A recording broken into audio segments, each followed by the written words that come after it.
Bom dia a todos, Namastê, Hare Krishna. O Namo Bhagavate Vasudevaya. O Namo Bhagavate Vasudevaya. O Namo Bhagavate Vasudevaya.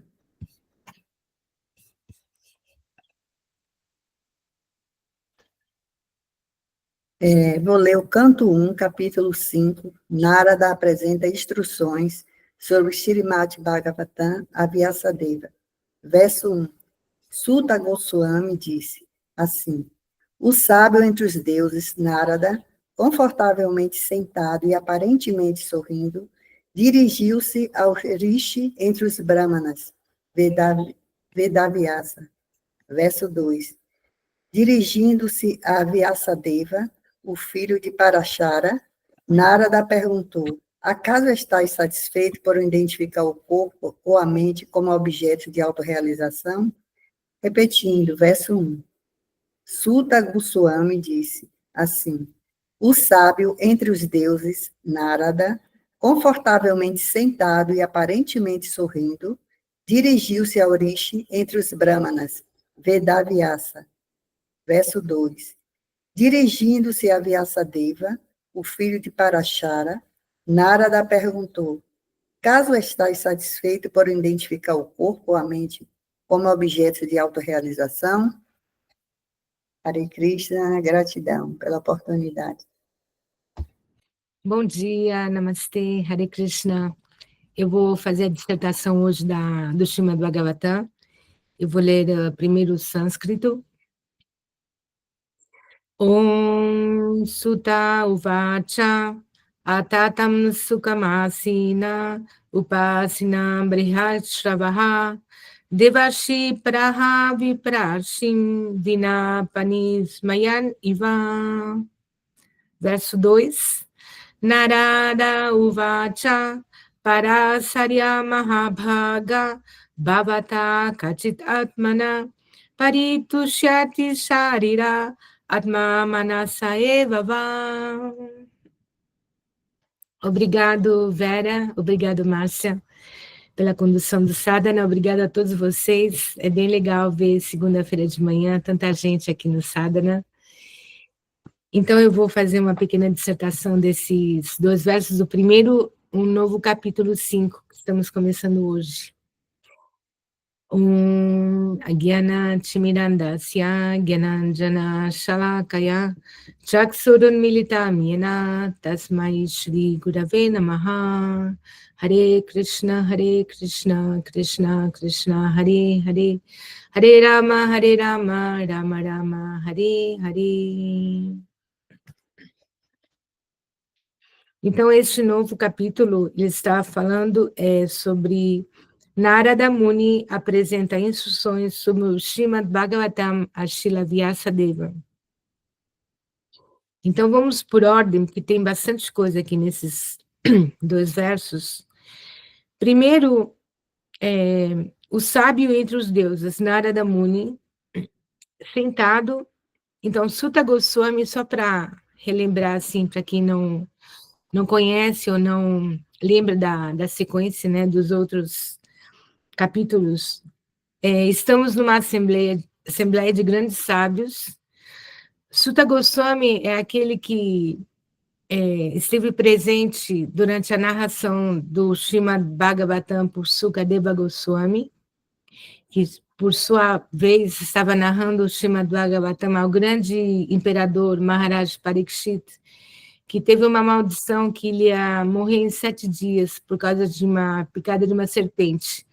Então, como era um rei muito piedoso, muito consciente de Krishna, né, consciente de Deus, ele largou o reino, largou tudo, e se aproximou de um grande sábio, Sukadeva Goswami, para pedir instruções sobre como ele deveria, para iluminá-lo, porque ele estava consciente que ele ia abandonar o corpo em 7 dias. Ele não tentou parar a maldição, ele aceitou de pleno coração como um teste de Deus, uma misericórdia de Deus, e ele aproveitou essa oportunidade para se auto-iluminar. Então, ele se aproximou do maior sábio que existia na época, Sukadeva Goswami, que era um ser totalmente iluminado e autorrealizado. E nessa assembleia havia um outro grande sábio chamado Sutta Goswami, que estava ouvindo tudo, que também era um grande, grande sábio. E depois ele, por sua vez, ele foi a outro lugar onde muitos outros sábios se aproximaram dele para pedir as instruções, o que ele tinha ouvido de Sukadeva Goswami. Então, Sutta Goswami está explicando assim, que o sábio entre os deuses, Narada Muni, ele estava sentado e dirigiu-se ao Rishi, a Vedavyasa, ou Srila Vyasadeva.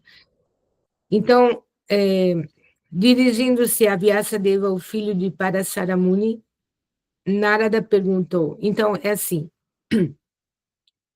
o Rishi, a palavra Rishi quer dizer grande sábio, e Srila Vyasadeva é o que compilou o Srimad Bhagavatam. E Vyasadeva era um filho de um grande sábio, chamava Parasara Muni.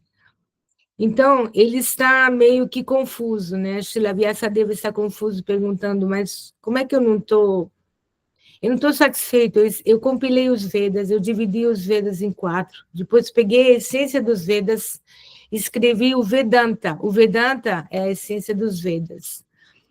Depois eu escrevi o Mahabharata. Mahabharata são histórias para o grande povo, a grande massa materialista, que tem uma consciência materialista, que não tem interesse nenhum nas questões fundamentais de estudar e entender a existência, o porquê nós existimos, existe Deus, existe o Supremo, porquê a criação, e todas o conhecimento.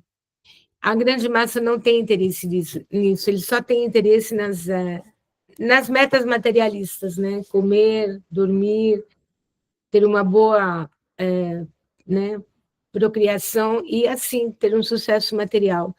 Então, para poder conduzir a grande massa para a meta da existência, que é a autorrealização, o Mahabharata é cheio de histórias, né, repleto de guerreiros e de confusões. É uma novela, assim, tipo Globo, há 5.000 anos atrás. Mas, ainda assim, Srila Vyasadeva não estava satisfeito. Então, ele se aproximou de Narada Muni, que é esse outro grande sábio, e perguntou, né, humildemente a seu guru. Narada Muni era o seu guru, seu mestre espiritual, seu orientador, e perguntou, por que eu não estou satisfeito? Narada Muni, quem é Narada Muni? Narada Muni é um dos maiores sábios, mestres espirituais que existiram. Ele foi o grande guru, o grande mestre dos grandes, como Prahlad Maharaj, Srila Vyasadeva e outros, Dhruva Maharaj. A história de Narada Muni também vai ser narrada no Srimad Bhagavatam. Ele foi, em vidas passadas, foi um menino muito simples, a mãe dele era muito piedosa, e esse menino, em vida anterior, ele era um grande sábio, mas ele, ele se desviou, fez uma ofensa, uma grande ofensa, e nasceu como um menino muito simples, de uma mãe assim, operária, né, simples, e essa mulher, ela teve a grande fortuna de, num vilarejo onde ela morava com o filho, passou uma assembleia de grandes sábios, de rishis, que ficaram lá por algum tempo e estavam precisando de assistência para comer, limpar o ashram. E essa mãe, ela teve a grande fortuna de poder dar assistência a esses sábios. E o menino, que tinha 5 anos, Narada Muni, ajudava a mãe. E ele ouvia os sábios o dia todo, né? Ele ficou, então foi se purificando. E esse menino, ele chegou a ser um autorrealizado, quer dizer, ele não tinha mais nenhum interesse na vida material, e os sábios deram uma bênção a esse menino. E vida próxima, né?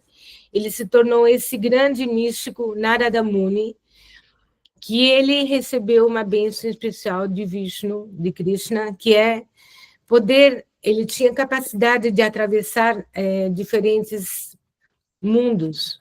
Isso é raríssimo. Ele era um místico de mais alto nível. Ele podia atravessar diferentes dimensões, diferentes mundos. E ele recebeu também um presente, que era uma vina, um instrumento de música que ele carregava. Então, ele cantava as glórias de Krishna, ele cantava o Mahamantra, e ele dava assistência e iluminação a grandes sábios. E Srila Vyasadeva era seu discípulo. Srila Vyasadeva, por sua vez, era um grande, ele é considerado a expansão literária de Deus para compilar os Vedas, né? Que é algo assim, não é algo ordinário, tem que ser realmente um Shaktavesha avatar, um avatar com a Shakti, com o poder divino, para poder compilar os Vedas. Então, Srila Vyasadeva, ele estava insatisfeito, né? Então, ele perguntou a Narada Muni. Narada Muni, ele conhecia o seu discípulo, né? O mestre autorrealizado, ele entende, ele conhece a mente de seus aprendizes, né?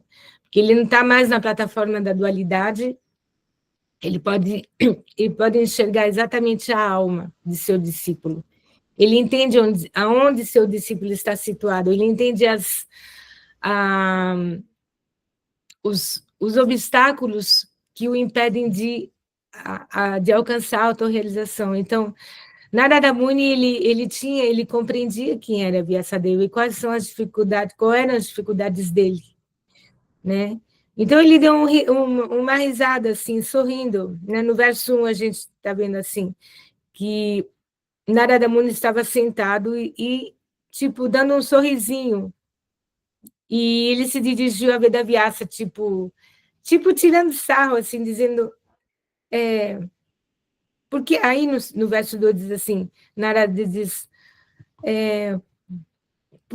por acaso você está satisfeito por ter identificado o corpo ou a mente como objetos de autorrealização? Ele fala assim, pô, você escreveu todos os Vedas, o Mahabharata, que são todos baseados no corpo e na mente, né? Porque os Vedas, o Mahabharata, o Vedanta, estão ainda... tem ainda relação com o corpo e a mente. O corpo é o nosso envelope físico, denso. A mente é o nosso software sutil, mas ainda assim, todo esse conhecimento não está ainda na plataforma da alma. Ele assim, mas, cara, você acha que você pode estar satisfeito dando o conhecimento? Você sabe que nós não somos o corpo e a mente. Então, você sabe, na verdade, que você não pode estar satisfeito só porque tem alguma coisa faltando.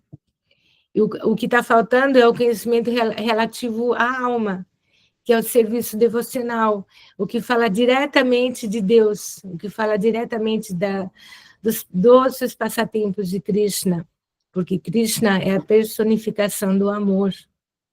Krishna é o que realmente nutre a alma profundamente, porque a alma não tem nada a ver com os objetos, os sentidos, ela não tem nada a ver com os sentidos, nem com a mente, nem o corpo. A alma é transcendental. Então, enquanto a gente não recebe um conhecimento transcendental, nós nunca podemos ficar satisfeitos.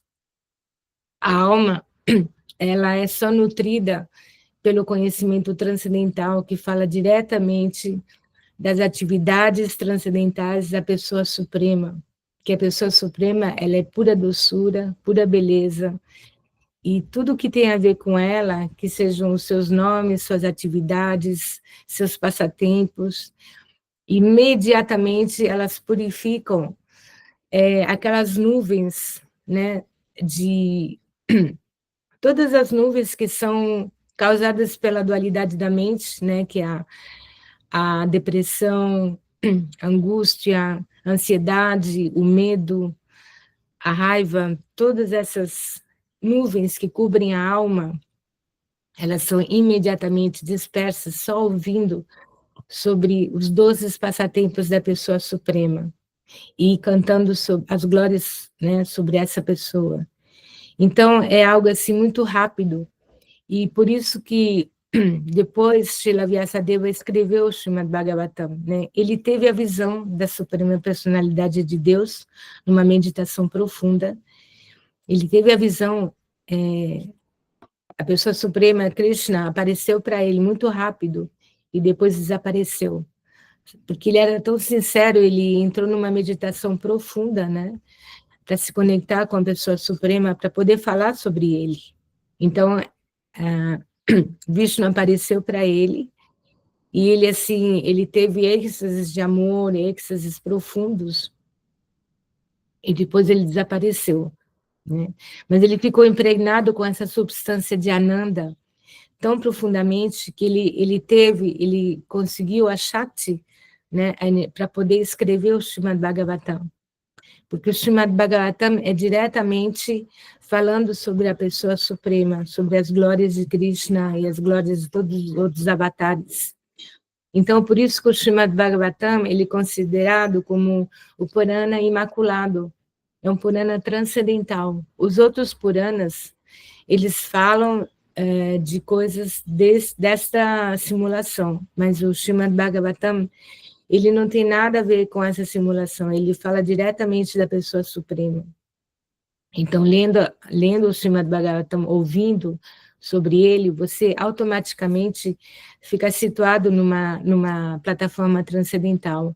E é a única coisa que pode satisfazer a alma completamente, tirar a ansiedade dela, porque a ansiedade da alma é porque a gente está procurando, sempre na ansiedade, né? A ansiedade é você se projetar no futuro. A gente está sempre... Mas o futuro não existe, nem o passado. Tudo isso é ilusão.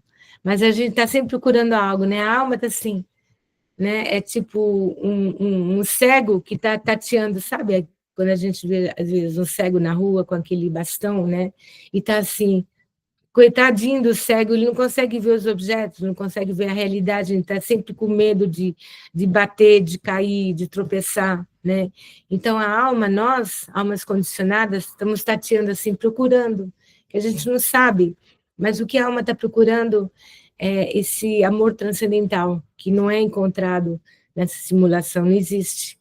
Então, a única coisa que pode realmente saciar a sede da alma é ouvir sobre os passatempos divinos da Suprema Personalidade de Deus e cantar suas glórias, e ouvir diretamente de uma alma autorrealizada.